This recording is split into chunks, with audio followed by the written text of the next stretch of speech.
boys and girls. Today I want to read this book to you. It's called The Legend of the Sand Dollar, an inspirational story of hope for Easter.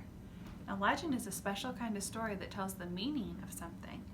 So this is going to tell us all about a special story that can be found in the sand dollar. Written by Chris Auer, illustrated by Rick Johnson. "Why can't Mom and Dad take us to the beach?" Carrie sniffled. "It's only 2 days," whispered Margaret, "and they'll come get us on Easter morning." Carrie tried not to cry. Every few years her family went to Aunt Jane's house near the beach. "I'll just think about playing with Cousin Jack," she told herself. "I'll just think about the ocean." But her tears still fell as the bus took her farther and farther away from her mom and dad.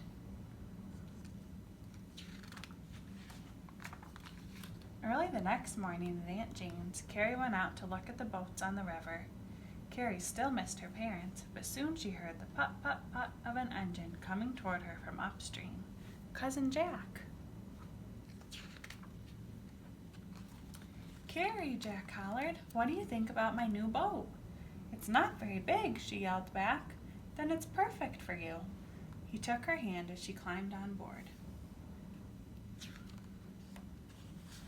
The river opened to the wide bay. "Hang on," Jack yelled. Suddenly the ocean lay before them, as broad as the sky. A small island appeared in the distance.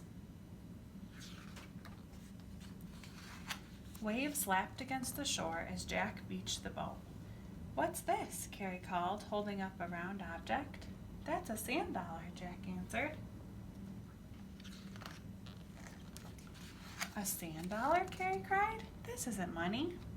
"Right," said Jack. "It's a starfish that used to live in the ocean." "How do they get here?" Carrie asked. "When the tide goes out, it leaves sand dollars behind," Jack said.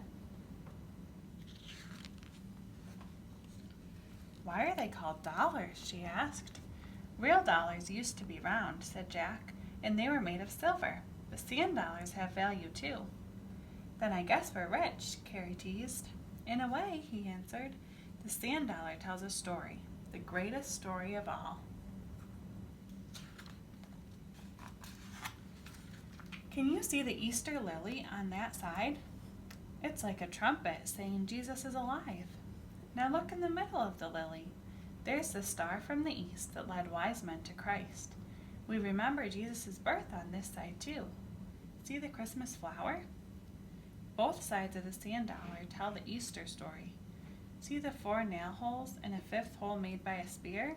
These remind us that Jesus died for us." "Now hold out your hand," said Jack, "and watch very carefully." He broke open one of the sand dollars, and 5 white shapes fluttered down. "See the doves? This is the new life, the promise of Easter. As Jesus lives again, so can we.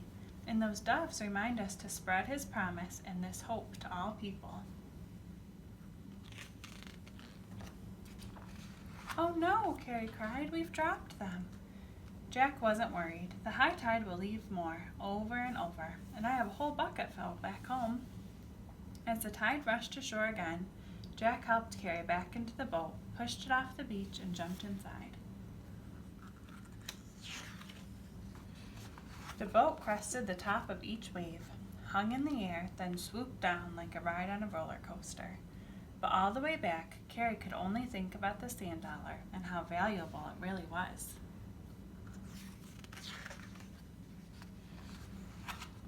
That night, the moon rose full across the water.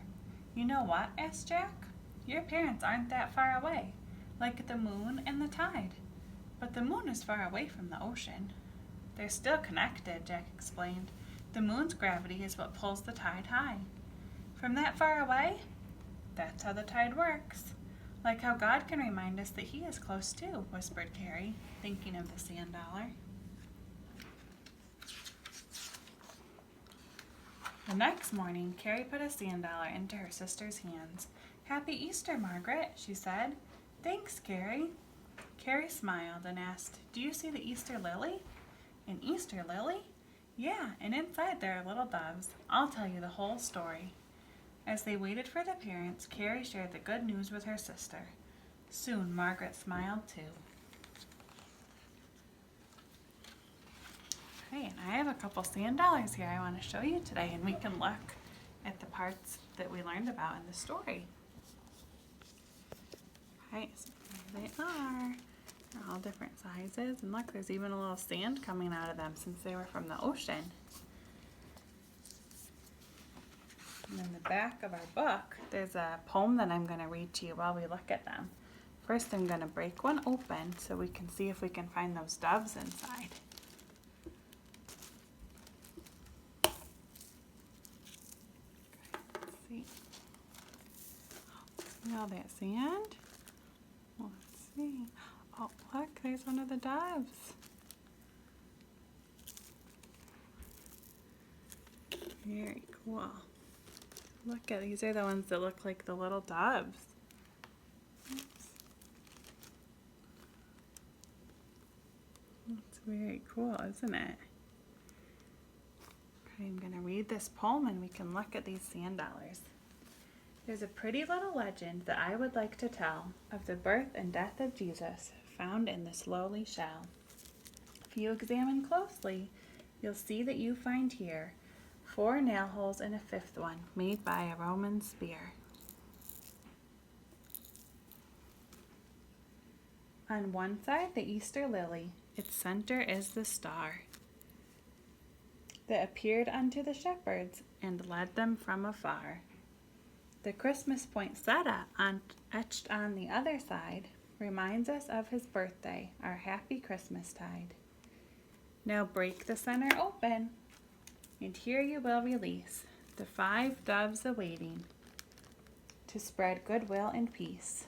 This simple little symbol Christ left for you and me to help us spread his gospel through all eternity. Have a great day.